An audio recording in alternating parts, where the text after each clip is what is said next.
It's BBC World News. I'm Rejit Ahmed. Our top stories. The UK reduces its threat level as the police make new arrests over the Manchester attack. The public should be clear about what this means. A threat level of severe means an attack is highly likely. The country should remain vigilant. New reports about the alleged involvement of President Trump's son-in-law Jared Kushner in secret dealings with Russia. On the last day of the G7 meeting in Italy, there are signs world leaders might be close to agreeing a final statement.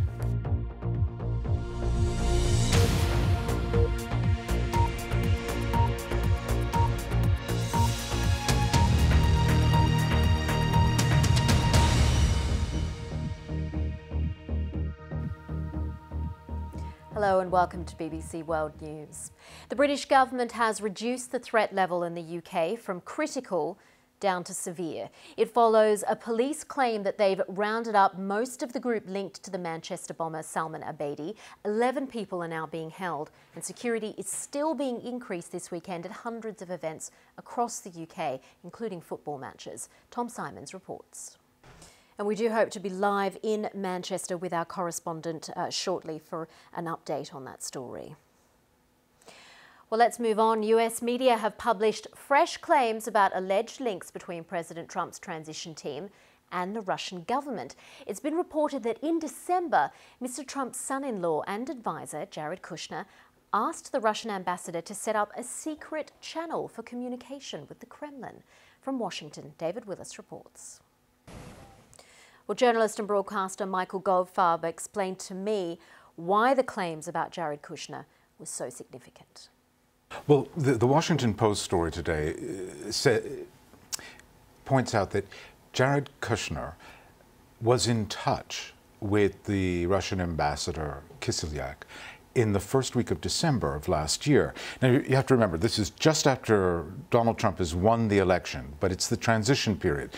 Barack Obama is still president. In December, there were all kinds of discussions going on in the Obama administration about, this how to deal with Russia over Syria. They were being intransigent.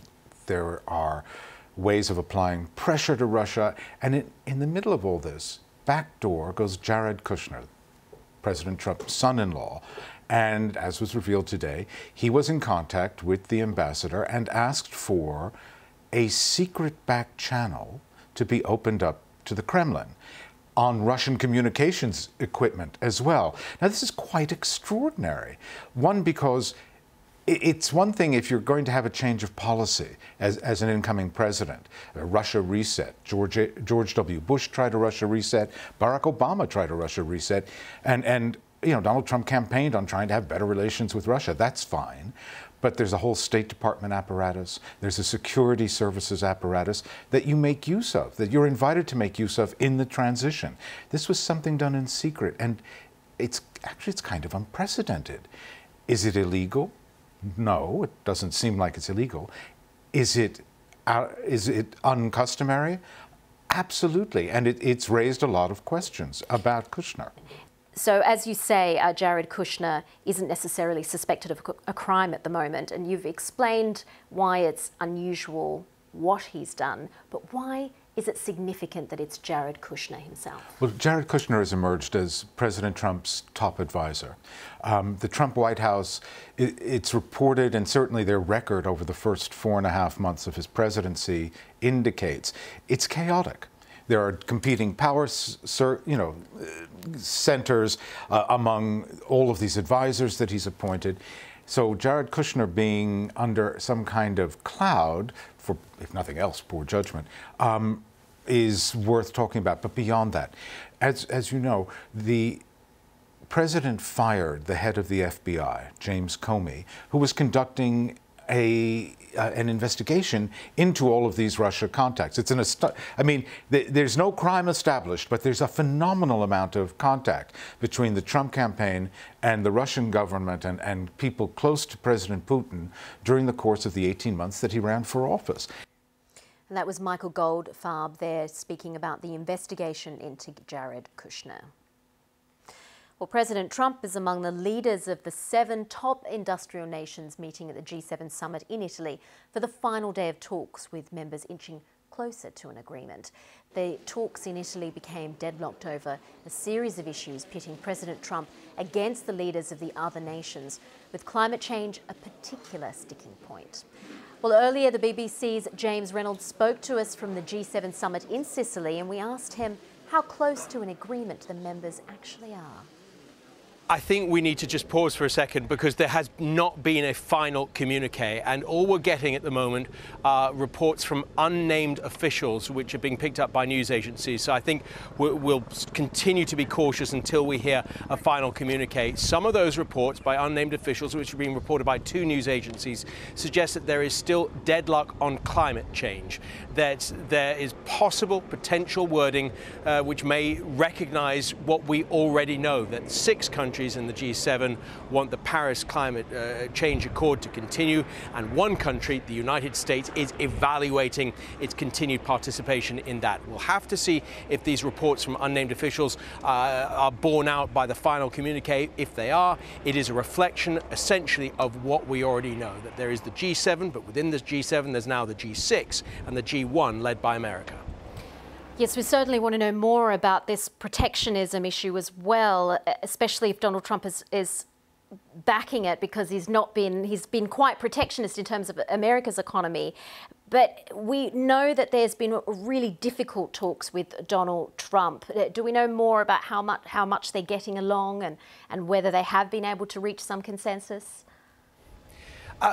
What we do know is this is the first G7 summit for 4 of the 7 leaders. So essentially, at the very least, this is a chance for them to get to know each other. And let's remember, the G7 was founded 4 decades ago as a forum of like-minded leaders, of people who represent industrialized nations at roughly the same stage of development, who see the world in the same way. That's a lot more difficult this year because Donald Trump has taken different positions from the other 6.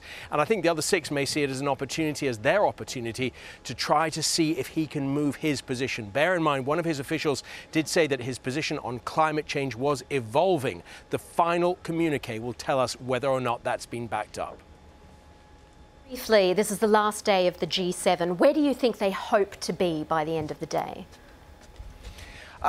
I think they have 2 choices. They can either recognize that there are differences and release that in a statement and then move on, or they can try to narrow the focus and say that on some small areas that there is widespread cooperation. It's interesting that at the end of the first day of the summit, in which Theresa May was participating, there was a statement about counter-terrorism efforts, and it may be that they say that they need to work together on migration, although there are different priorities. Italy has hosted the summit right here in Taormina because thousands of migrants continue to make the journey from North Africa to try to reach these shores. So Italy wants migration to be tackled. The US priority is stopping illegal migration from happening to begin with. James Reynolds there talking to us from Sicily. Now, the British Airways passengers around the world are facing delays after the company suffered a global IT failure. Planes have been grounded at many airports, with some passengers reporting chaotic scenes.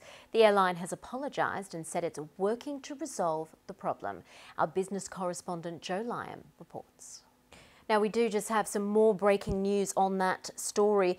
British Airways is saying, this is according to the Press Association News, that it's cancelled all flights from Heathrow and Gatwick in the UK from 6 p.m. today. We assume that's British Standard Time, and that's because of that major IT system failure worldwide, and we will keep you up to date on that story. But do stay with us on BBC World News, because still to come, Sri Lankan calls for international help after some of the worst flooding on the island for more than a decade.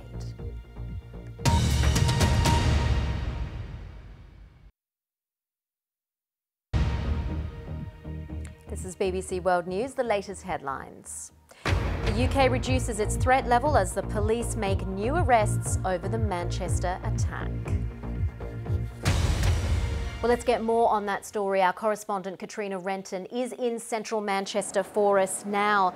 Katrina, that change in the security level, can you explain that and what it means for the police operation?